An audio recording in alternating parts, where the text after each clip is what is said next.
नमस्कार, मी सपना. तुमचं खूप खूप स्वागत आहे माझ्या व्हिडिओमध्ये.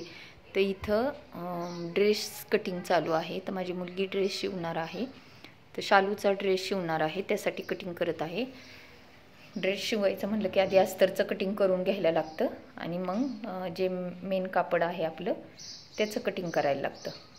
तर ती इथं अस्तरचं कटिंग करून घेत आहे आणि तिने कुठलाही क्लास केलेला नाही. ती यूट्यूबवर बघूनच सगळं व्यवस्थित शिवते. ब्लाऊज पण खूप छान शिवते आणि ड्रेस पण खूप छान शिवते. तिचे टॉप वगैरे सगळं व्यवस्थित शिवते. म्हणतात ना, जी कला आहे आपल्या अंगात ती कधीच वायाला जात नाही आणि कलेला थोडासा वाव दिला आपण की ती आपल्याला पुढं पण कधी पण उपयोगी येते. वेळ मिळाला ते आपण आपली कला जोपासली पाहिजे. त्याच्यासाठी सांगतात की आपल्या अंगात जी कला आहे ती आपण वेळोवेळी जोपासली पाहिजे आणि तिला थोडासा वेळ दिला पाहिजे. एखाद्याला वाचनाची आवड असती, कुणाला लिखाणाची आवड असती, कुणाला गाणी म्हणण्याची आवड असती, कुणाला ड्रॉइंगची, कुणाला मेहंदी काढायची. सगळ्या ज्या लेडीज आहेत त्यांना सगळ्यांना, लेडीज काही पुरुषांनासुद्धा वेगवेगळ्या आवड असते. ज्याला जी आवड आहे त्यांनी थोडासा वेळ देऊन ती आवड आपली जोपासली पाहिजे. कारण का तर आता आयुष्य हे खूप क्षणभंगूर आहे.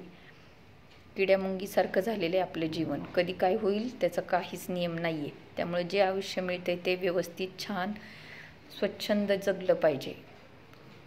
हा माझ्याबरोबर चांगला बोलत नाही, तो माझ्याबरोबर चांगला बोलत, असं काही न म्हणता सगळ्यांबरोबर व्यवस्थित बोलून हसून खेळून राहिलं पाहिजे आणि जे आजचा जो क्षण आहे तो आनंदात घालवला पाहिजे, हे असं मला तरी वाटतं. तर तिने आधी अस्तरवर सगळं कटिंग करून घेतलेलं आहे आणि मग ती मेन कापड म्हणजे माझा शालू आहे, तो शालू काही सारखं घालणं होत नाही. त्याच्यामुळे ती शालूचा तिने आधी तिला टॉप शिवलेला आहे. आता ती माझ्यासाठी शिवत आहे टॉप. सारखं काही होत नाही घालणं, मग ते कापड विरी जातं, मग परत काहीच उपयोग होत नाही त्याचा. म्हणून तिला म्हणलं तुला एक शिव आणि मला एक शिव, म्हणजे आपलं घालणं तरी होतं आणि ते खराब पण होणार नाही. त्यामुळे आधी अस्तरवर व्यवस्थित कटिंग करून घेत आहे आणि नंतर मग शालूचं कटिंग करून स्टिच करणार आहे. तर खूप छान पद्धतीने तिने टॉप शिवलेला आहे आणि खूप सुंदर दिसतोय टॉप.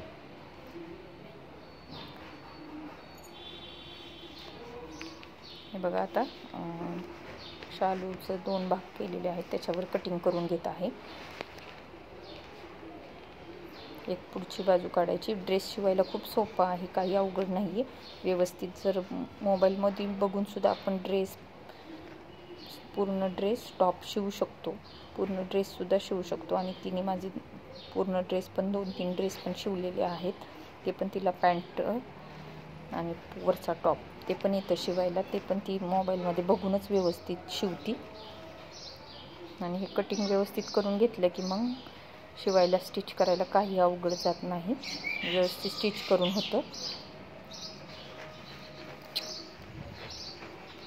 आणि मला तरी वाटतं सगळ्यांच्या अंगात वेगवेगळी कला पाहिजे. असती कला पण त्याला वाव देत नाही आपण, की जाऊ दे आज नको, कंटाळा. आळस हा नाही केला पाहिजे. आळस हा माणसाचा शत्रू आहे, तो आहेच. आपल्याला जे वाटतं ना ते आपण केलं पाहिजे पटकन.